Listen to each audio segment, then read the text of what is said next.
In order for us as traders to be consistently profitable, we need to find consistently high probability setups according to rules of our strategy. And I'm gonna try to navigate today what I was looking at. So first, let me plot the 21 bar EMA that we set up. Let me just make it visible. And this is the indicator, supportive indicator that we use. And today, right off the bat, you can see on a first glance that this was a not that eventful day, just small trading range overall. But the market started with a steep sell-off, and the first thing I did, I found this trend line. I drew it something like here. It fits nicely like here, so I just copied it and put it to the other side, because you can see how nicely prices are fitting inside of this channel neatly. And we have a first break of this downtrend working lower. You can see EMA is shooting straight down, and we have this first break of this downtrend, but this is not early entry for us to go long yet. People are still going to be selling, because after break of a trend line, there's going to be a retest of a new extreme. So we have a first leg to a new extreme, little correction, and a second leg to a new extreme. So from this point on, we can be expecting a correction or possibly straight up reversal. And when we are looking for a reversal, that, as you've been probably watching my channel for quite some time, the high probability setup is a reversal pattern. So in a reversal pattern is characterized by two failed attempts in the previous trend's direction. So this is the new low right here. So the count starts over right here. We have a first entry short that failed. It is at the EMA first entry short trigger below this bar. It instantly failed, and we pushed through the EMA, and we have a second entry short that failed. Now, as I'm seeing prices working up higher right here, I'm also it would behoove me to find a good trend line, and this is what I found when I was trading this market live. So you can see how nicely, once again, it fits neatly. Prices are inside of this channel. You can see we're working up higher. You can see how nicely we are hugging. Let me make it a little bit, how nicely the prices are hugging here and here, the trend line. And this is the first entry short, pullback, second entry short. So this is a failed second attempt by the bears to sell the market again.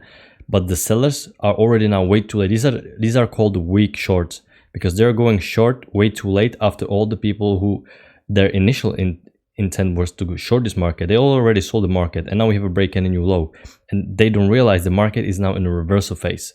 So you can see we're bouncing off the trend line, so this is a key entry point. We're bouncing off the EMA, this is a key entry point. This is the place where high probability setups occur.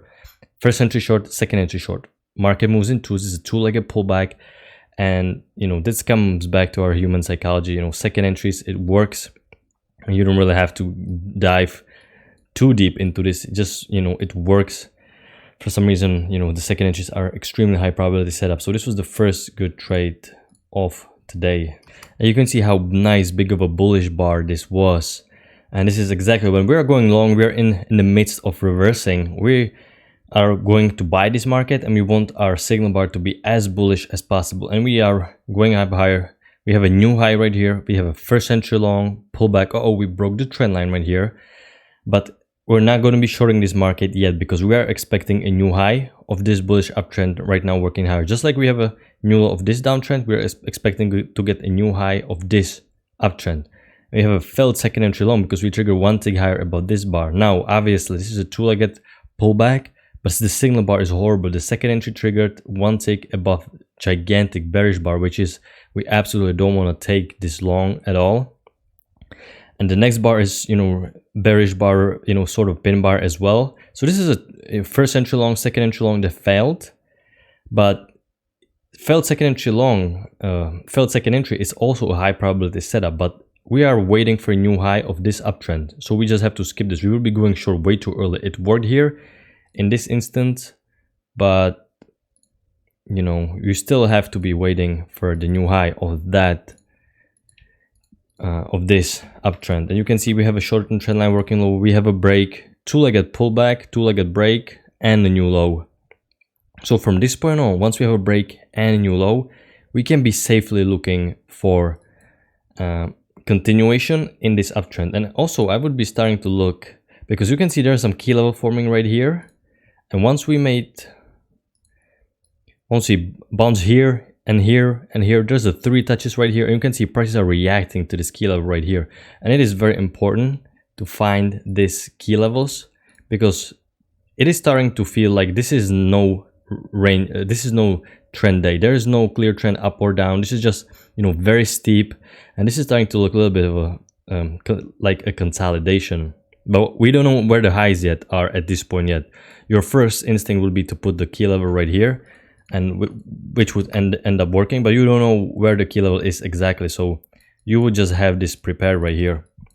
So you have a break, new low right here, but you know, the key level just formed here, or you know, you just find it out unless you're a really advanced trader. So going long here, you would be sort of picking bottom. Also, obviously hindsight is always 20/20, but going long here, you would be going long prematurely, and you want to wait and you see how you shoot through EMA, first entry short, pull back, second entry short. Now here's the thing, I was looking at the key level, the resistance of this trading range, something like here.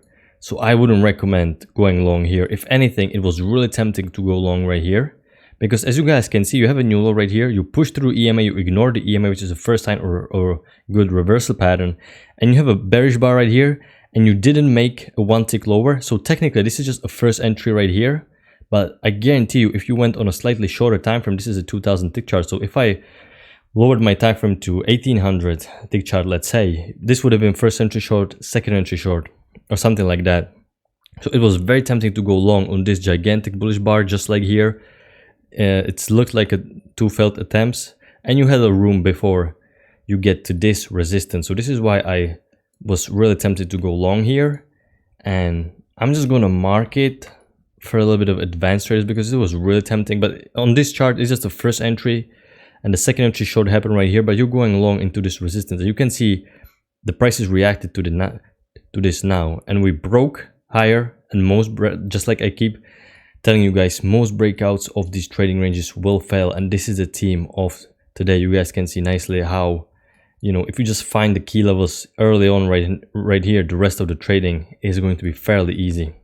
And once again, I'm drawing my trend lines because I'm trying to find the highest probability setups. I'm trying to understand what the market is doing. So we are in a trading range, and I know that we have a break and a new high. This was also very tempting, but I was still feeling, you know, the longs, the buying the market. So it is way too early for me to short this. But once we push through this resistance, we pull back, we make first entry long, and we failed instantly, and a nice bearish reversal bar, and we touched the resistance. This is where I took my short, and let me mark this because this is the lower high. This right here is the lower high of this breakout. So most breakouts will fail, and I keep telling you guys that if you are afraid of taking the failed breakouts, you can just wait for lower highs, because lower highs are a little bit safer, because not everybody, not any trader, especially a novice trader, it's very hard to be shorting this when the market is looking like it's going to go up.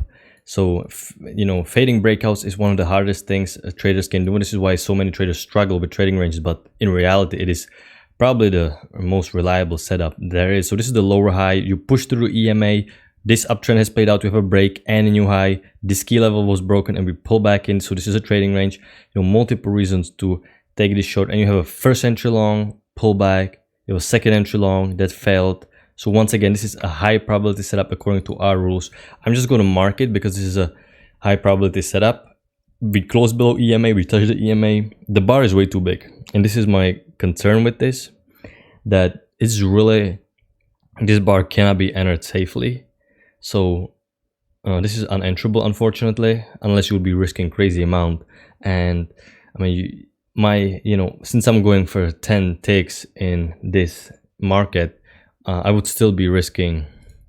Let me just pull this up. Let me just pull up the ruler, and this is 5.5 points. So this is, you know, ludicrous, because 10 ticks is 2.5 points. So this is absolutely not smart money management system, because as a scalper, you need to cover, you preferably need to be 1-to-1 if you want to make money as a scalper.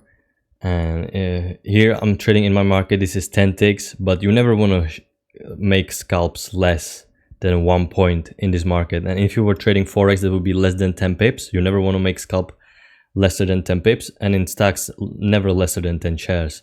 So but 20 pips, 25 pips, that would be the best when trading Forex. So this is like, I'm going for 2.5 points in this market. So we're working lower, and we have this trend line working up lower.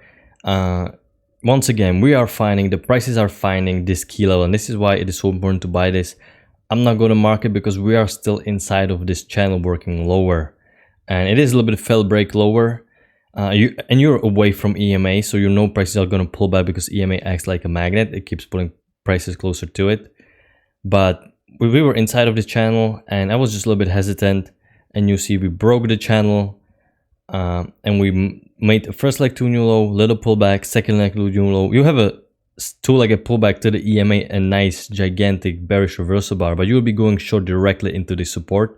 And this is not a good sign in trading range. In matter of fact, once again, you want to fade this breakout.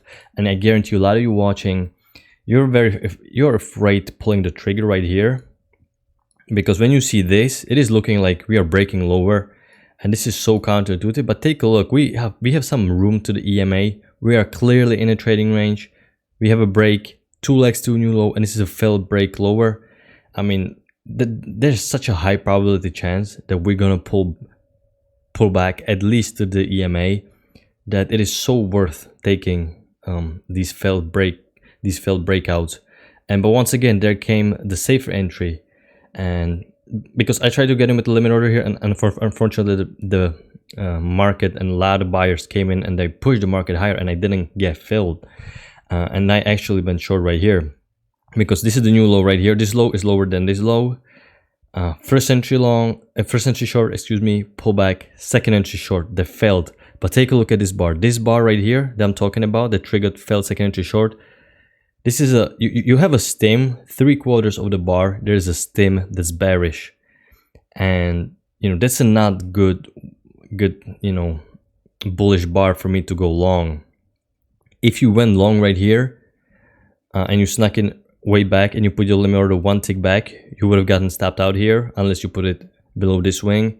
But the next bar is much safer, it is much cleaner, because you trapped a lot of people going short. Take a look how many people probably thought we're going lower, but they don't realize that we're coming off the support and we're coming off the failed breakout. So a lot of people are smart institutions, they're probably buying here because they use these failed breakups, because a lot of people pile in, and a lot of beginners, they probably piled in right here. They went short into this because they saw this gigantic bearish bar, and a lot of institutions they kept blindly their buy stops right here, and this is why it rallied up so quickly.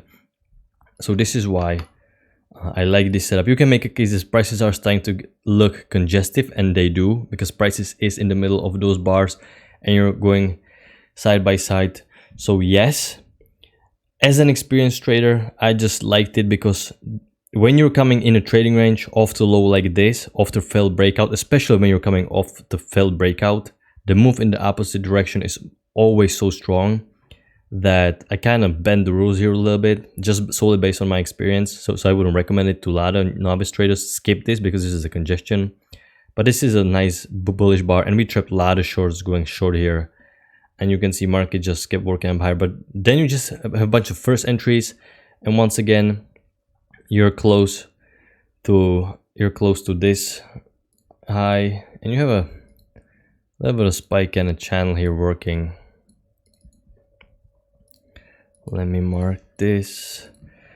And you may be wondering, why am I drawing it right here like this, and I'm not drawing it, for example, like this? And this would be a good question. This is, you normally start like this, but you guys can see that we're constantly making new highs. Each new high we're working higher, and you guys can see this is way too steep. This is a very steep first leg up, and then you can see where it's just kind of chopping alongside. So this is why this is called spike and a channel. So your first initial instinct would be to find the trend line, something like this. But as you keep working up higher, each new high is higher than this one. You can see that, each new low is higher than the previous one. You can see that it fits so nicely right here. And you're working up higher, you have a breakout higher, and you even have an overshoot. And just like if you go back and you watch the video about the overshoots that I made, overshoot of a trend line, it is not the same thing as a break of a trend line. One trader asked me that. overshoot. This is just unnatural activity in the market because way too many people were buying, and you know, this is not that common. And if you combine it with the failed breakout higher, you're definitely going to pull back. But overshoots a lot of times will lead to the break of entire channel. So every time you see overshoot, you know, because there are a lot of traps that can happen, that you have a nice bounce off the trend line and traders will go long here and we fell on them. But because we have overshoot, that's why it failed, because overshoots, remember, this is unnatural activity in the market because way too many people bought here, and now there's an exhaustion phase that's going to come. So you have an overshoot right here, and overshoot will lead most of the time, 90% of the time, overshoot will lead to break of entire channel or possibly reversal. Sometimes it can happen that overshoot will cause that we're not going to even try to retest a new high and prices will go straight up in the opposite direction. Obviously, when there is a strong trend up, strong uptrend, if you have a little bit of overshoot, you may still get a good bounce off the trend line, but this is only when you have a strong uptrend. So, and when you have a strong uptrend, you're more inclined to be looking for longs. So this is overshoot and this is a failed break higher. So once again, very tempting to look how far away you're from EMA. This is such a gap away from EMA. So, and yeah. So I'm just going to mark this trade because it is, once again, according to our rules. And we have I noticed right here, we have a failed break higher that would have failed if you didn't follow this trend line, if you just solely were trading the trading range. And you cannot go short below this bar because this is not bearish enough. So the next bar was pretty bearish. So if you pull the trigger right here, it would have you would have gotten stopped out, and the next bar you had the chance to re-enter. And you definitely have to re-enter now, because not only you have an overshoot, not only have a failed break higher of this uptrend, you also have overshoot of this spike in the channel working up higher. So you get a double load of here, and you're further away from EMA than you were here. So all the reasons right here to go short. And you can see very slow market right now. We're starting to make the new high. But yeah, this was it for hopefully you guys can see how trading can become easier if you just look for the second entries, failed second entries in the opposite direction if you're coming off the highs and off the lows. And if you just fade the breakouts, just draw these trend lines. You don't want to pull the trigger, jump to every setup you see. There's a lot of junk on the internet, that teach some crazy setups. So just follow the rules, look for two-legged pullbacks, because if you learn to spot them, you will have a gigantic edge over 90% of traders. And remember, don't be afraid to pull the trigger on these failed breakouts because they work so often. A lot of times you will catch a low of the day or high of the day that you can catch a gigantic runner. So remember, when you're fading the breakouts, you always want to scale out and have one contract at least if the market will reverse in the opposite direction completely. And yeah, and I just want to mention the last thing. This is a Friday's chart. It is Friday the 12th and March, and this is such a common small little trading range on Fridays. You guys won't believe me, but on Fridays, I don't know why this happens so often. You won't get, there's no way in hell you get this of a price action market structure on Monday. You always get this small little trading range on Friday because a lot of traders are probably quitting early, or they're going, to have their extended weekend or whatever. So there's just a handful of people left. Maybe even institutions are not focusing because a lot of institutions trade based off the volume of traders. Excuse me, they trade based off volume of traders. The more people trade, the more they can capitalize on them. And a lot of institutions scalp just even few ticks, but that's a whole nother story. So hopefully you guys enjoyed the video. Study the charts throughout the weekend. That's how you will learn to spot this after the fact. And once you see it print on the chart real time, you will get the flashback that you just studied it a few days ago, and this is the pattern. This is the two-legged pullback, for example. So enjoy the weekend, guys, and hopefully you enjoy the video. Bye, guys.